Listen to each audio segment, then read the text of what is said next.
Air India വിമാനാപകടത്തിൽ നിന്ന് രക്ഷപ്പെട്ട ഏക വ്യക്തി വിശ്വാസ് കുമാർ ഇപ്പോൾ എവിടെയാണ്? അദ്ദേഹം ഇപ്പോൾ എന്താണ് ചെയ്യുന്നത്? അദ്ദേഹത്തിൻ്റെ അവസ്ഥ ഒരുപക്ഷെ നിങ്ങളെ ഞെട്ടിക്കും. ലോകത്തിലെ ഏറ്റവും ഭാഗ്യവാന്മാരിൽ ഒരാളായി പലരും അദ്ദേഹത്തെ കരുതും.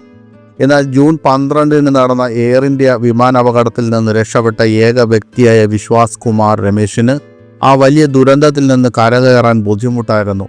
ആഘാതകരമായ അനുഭവത്തെ നേരിടാനുള്ള ഒരു മാർഗം കണ്ടെത്താൻ അദ്ദേഹം ഇപ്പോൾ മനഃശാസ്ത്രജ്ഞരുടെ സഹായം തേടുകയാണെന്ന് അദ്ദേഹത്തിൻ്റെ കസിൻ പറയുന്നു.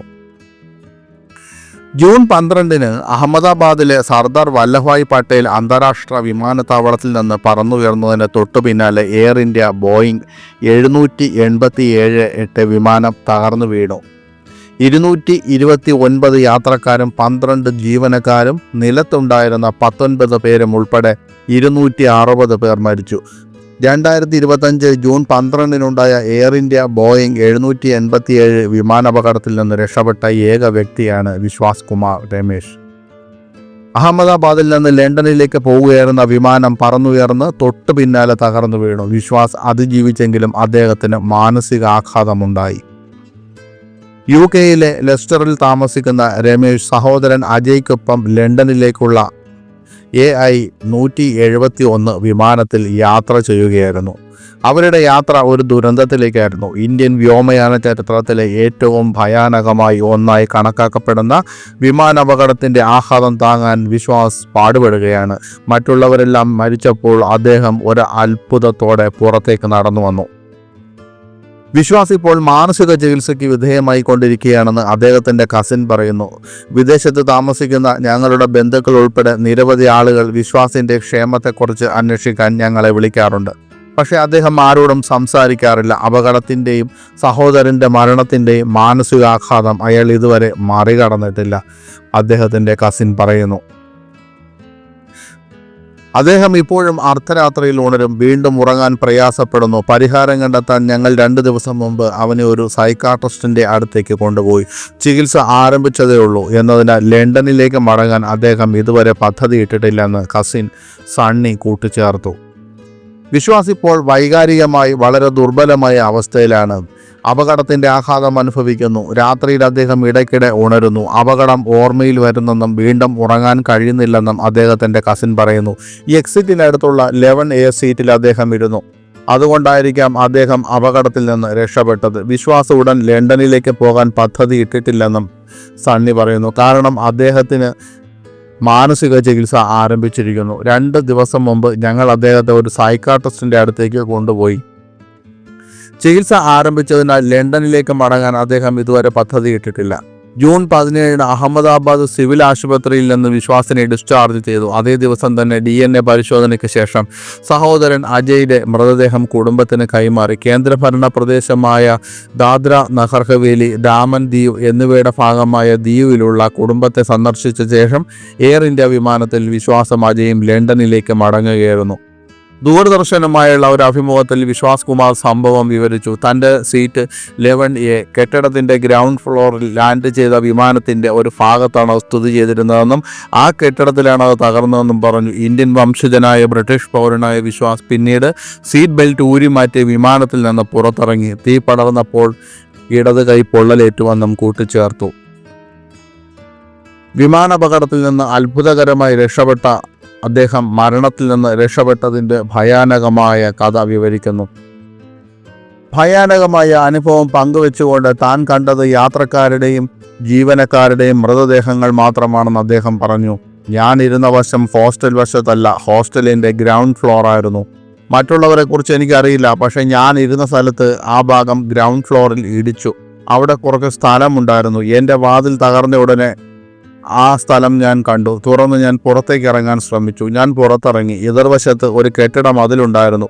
വിമാനം ആ വശത്ത് പൂർണ്ണമായും തകർന്നിരുന്നു. അതുകൊണ്ടായിരിക്കാം ആ വശത്ത് നിന്ന് ആർക്കും പുറത്തിറങ്ങാൻ കഴിയാത്തത്. ഞാൻ ഉണ്ടായിരുന്നിടത്ത് മാത്രമേ സ്ഥലമുണ്ടായിരുന്നുള്ളൂ. ഞാൻ എങ്ങനെ രക്ഷപ്പെട്ടുവെന്ന് എനിക്കറിയില്ല. തീപിടുത്തമുണ്ടായപ്പോൾ എൻ്റെ ഇടത് കൈയും പൊള്ളലേറ്റു. പിന്നെ എന്നെ ആശുപത്രിയിൽ പ്രവേശിച്ചു. ഇവിടെയുള്ള ആളുകൾ എന്നോട് വളരെ നന്നായാണ് പെരുമാറിയത്. ഇവിടെയുള്ള ആളുകൾ വളരെ നല്ലവരാണ്. എയർക്രാഫ്റ്റ് ആക്സിഡൻറ്റ് ഇൻവെസ്റ്റിഗേഷൻ ബ്യൂറോയുടെ പ്രാഥമിക റിപ്പോർട്ട് എന്താണ് വെളിപ്പെടുത്തുന്നത്? എയർ ഇന്ത്യ വിമാനത്തിന്റെ ദാരുണമായ അപകടത്തെക്കുറിച്ചുള്ള പ്രാഥമികമായ റിപ്പോർട്ട് വെള്ളിയാഴ്ച ഇന്ത്യയുടെ aircraft accident investigation bureau AAIB പുറത്തിറക്കി. പറന്നുയർന്ന് 90 സെക്കൻഡിനുള്ളിൽ സംഭവിച്ച സംഭവങ്ങളുടെ ഒരു ഭയാനകമായ പരമ്പര ഈ റിപ്പോർട്ട് വിവരിക്കുന്നു. ഉയർന്നു പൊങ്ങുന്നതിനിടെ വിമാനത്തിന്റെ 2 എഞ്ചിനുകളും അപ്രതീക്ഷിതമായി ഓഫായി. ഇത് ത്രസ്റ്റ് നഷ്ടമാകാനും പെട്ടെന്നുള്ള ഇറക്കത്തിനും കാരണമായി. അപകട കാരണം ഇന്ധന നിയന്ത്രണ സ്വിച്ച് ഓഫായത്. ടേക്ക് ഓഫിന് മുമ്പ് തന്നെ സ്വിച്ച് ഓഫായി. വിമാനം പറന്ന് 32 സെക്കൻഡ് മാത്രമാണ് വിമാനത്തിൻ്റെ ഒരു എഞ്ചിൻ പ്രവർത്തിച്ചത്.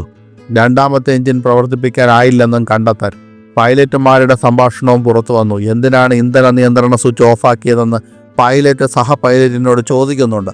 താൻ അത് ഓഫാക്കിയിട്ടില്ലെന്നാണ് സഹ പൈലറ്റിൻ്റെ മറുപടി. എഞ്ചിൻ്റെ ഇന്ധന നിയന്ത്രണ സ്വിച്ച് ഓഫായി എന്ന റിപ്പോർട്ടിൽ പറയുന്നു. ഇതോടെ വിമാനത്തിന് പറന്നുയരാനുള്ള ശക്തി ലഭിച്ചില്ല. കോക്പിറ്റിലെ പൈലറ്റുമാരുടെ സംഭാഷണം പുറത്തു വന്നു. എന്നാൽ താനല്ല അത് ഓഫ് ചെയ്തതെന്ന് പറഞ്ഞ പൈലറ്റ് ഏത് പൈലറ്റാണ് ആ മറുപടി പറഞ്ഞതെന്ന് വ്യക്തമല്ല. ടേക്ക് ഓഫ് ചെയ്യുന്ന സമയത്ത് പൈലറ്റ് ഇൻ കമാൻഡിൻ്റെ നിരീക്ഷണത്തിൽ കോ പൈലറ്റാണ് വിമാനം നിയന്ത്രിച്ചിരുന്നത്. പ്രധാന പൈലറ്റ് അത് നിരീക്ഷിക്കുകയായിരുന്നു. 2 എഞ്ചിനിലേക്കുള്ള സ്വിച്ചുകൾ 1 സെക്കൻഡ് വ്യത്യാസത്തിലാണ് ഓഫ് പൊസിഷനിലേക്ക് മാറിയത്. ഇതോടെ വിമാനത്തിന് പറന്നുയരാനുള്ള ശക്തി നഷ്ടപ്പെട്ടു. സ്വിച്ച് ഉടൻ തന്നെ പൂർവ്വസ്ഥിതിയിലേക്ക് മാറി. ഒരു എഞ്ചിൻ വീണ്ടും പ്രവർത്തനം ആരംഭിച്ചു. 4 സെക്കൻഡുകൾക്ക് ശേഷം രണ്ടാമത്തെ സ്വിച്ചും ഓണായി. എന്നാൽ രണ്ടാമത്തെ എഞ്ചിന് പറന്നുയരാനുള്ള ശക്തി ലഭിച്ചില്ല. വിമാനത്തിൽ പക്ഷിയിടിച്ചില്ല. മറ്റു തകരാറുകളില്ല. കാലാവസ്ഥ അനുകൂലമായിരുന്നു എന്നും റിപ്പോർട്ടുണ്ട്.